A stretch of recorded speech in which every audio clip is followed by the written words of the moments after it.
আমরা কয়েকদিন যাবৎ দেখতে পাচ্ছি একটা বাংলাদেশে একটা সার্কাস জাতীয় কিছু একটা হচ্ছে, নাটক জাতীয় কিছু একটা হচ্ছে। আমার কাছে মনে হচ্ছে আর কি। আমি বললাম না যে আমি কথাগুলো আটকায় রাখতে পারি না, আমার জানি কেমন একটা বাজে অভ্যাস আছে। আমার কাছে সব কিছু সাজানো নাটক মনে হচ্ছে। আগে আমরা দেখতাম যে শেখ হাসিনা কিছু করার আগে একটা অপকর্ম কোথাও ঘটাতো, আমরা তখন বুঝতাম যে সে কিছু একটা ঘটনা ঘটাবে, তো একদিকে আমাদের দৃষ্টি নিয়ে যেত আর কাজটা দিক দিয়ে করতো। দেখেন হামিদ সাহেব চলে গেল, কি সুন্দর। হামিদ সাহেব চলে কোন দিক দিয়ে চলে গেল? ভিআইপি দিয়ে। পত্রপত্রিকা দেখলাম উনি নাকি গেঞ্জি পরে, লুঙ্গি পরে, মাস্ক পরে ভিআইপি দিয়ে গেছে। ভাই, লুঙ্গি পরুক, গেঞ্জি পরুক আর ল্যাংটা হয়ে যাক, ভিআইপিতে ঢুকলো কীভাবে? ভিআইপিতে ঢুকে কিভাবে?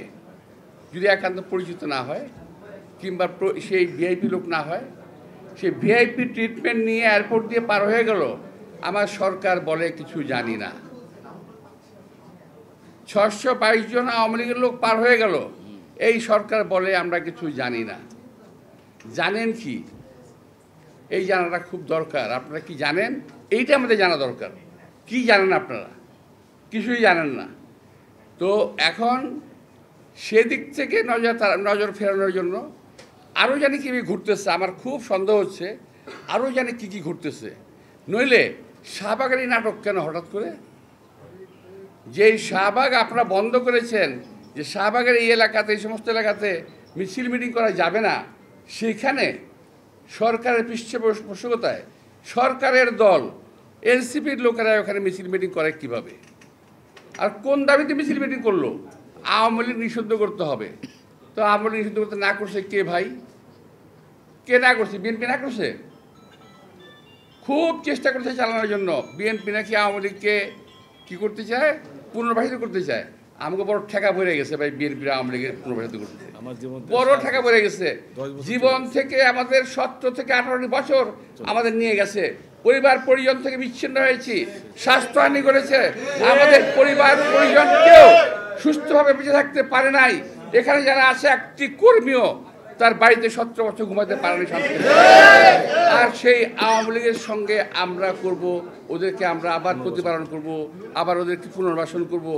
এটা হলো যারা বিএনপিকে জেলাস করে, অর্থাৎ দেখতে পারে না, পছন্দ করে না, যাদের অজনপ্রিয় একটি দল, এরা গোষ্ঠী, এরা বিএনপিকে কালার করার চেষ্টা করতেছে। যারা আজকে বলে যে বিএনপি পুনর্বাসিত করতে চায়, তারা আসলে দেশ এবং জাতির শত্রু। কারণ বিএনপি একমাত্র আছে বাংলাদেশকে এখন বিদেশি শত্রুর হাত থেকে রক্ষা করার জন্য। যে কোনো বিদেশি প্রভুদের হাত থেকে রক্ষা করার জন্য একমাত্র দল বিএনপি আছে বাংলাদেশে, আর কোনো দল নাই। যদি থাকতো তারা আজকে আওয়াজ উঠাতো। সচিবালয়ের ভিতরে আওয়ামী লীগের সচিবরা বিএনপি সচিবালয়ের ভিতরে কী করে এখন পর্যন্ত? যাদের এখন জেলখানায় থাকার কথা, তারা এখন সচিবের দায়িত্ব পালন করতেছে। ওরা আওয়ামী লীগের আমাদের সচিব ছিল, এখনও সচিব। অথচ আমাদের সময় যারা সচিব ছিল, যারা এখন রিটায়ারমেন্টে যায় নাই, তাদের সব বাতিল করে দিচ্ছে। এখন আরও শুরু হয়েছে, প্রশাসনে বিভিন্ন এলাকাতে পরিবর্তন শুরু হয়ে গেছে। কে বিএনপি কোথায় আছে? হয় বিএনপি দিতে হবে, বিএনপি বাতিল করে কমপক্ষে জামাত দিতে হবে, জামাত না হলে আওয়ামী লীগ দিতে হবে। আপনারা খেয়াল করে দেখবেন, থানা, পুলিশ, কোর্ট, কাছারি, সচিবালয়ের ভিতরে এই কর্মকাণ্ডগুলো শুরু হয়ে গেছে। বিএনপিকে রাখা যাবে না। এই যে বিএনপি নিধন আন্দোলন শুরু হয়েছে, তারই একটি বিষয় হলো এইটা। এই যে 622 জন আওয়ামী লীগকে পালিয়ে যেতে দেওয়া, হামিদ সাহেবকে পালিয়ে যেতে দেওয়া, একটা খুনের আসামি হামিদ সাহেব,